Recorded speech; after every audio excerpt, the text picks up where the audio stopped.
Alright friends, so we're here for the second instructional video of our Module 9, Lesson 2, Working with the Secret Keepers.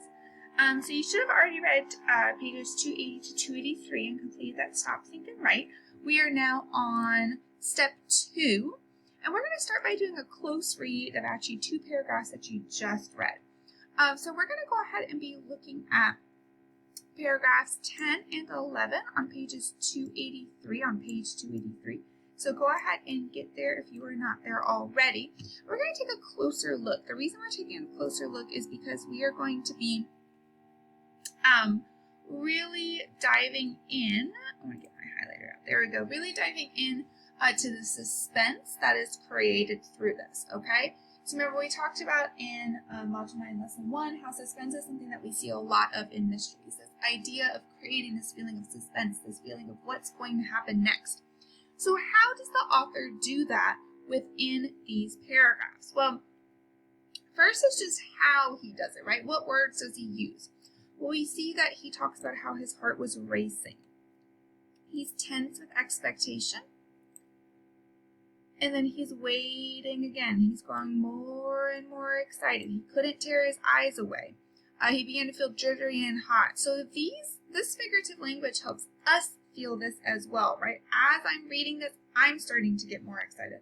I'm tense with expectation. I want to know what's happening to this watch.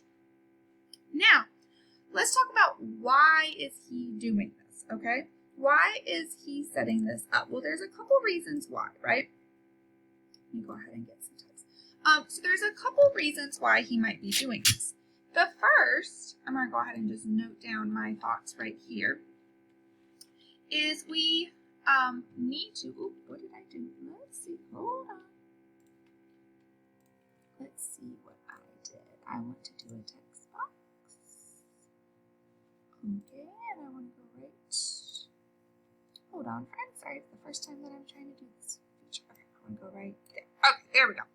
So, why do we have this suspense? Okay, why are we having this level of suspense? Let's go ahead and make it a little bit bigger. That's a little bit too small. Why do we have this suspense? Okay, so it's building anticipation to what happens.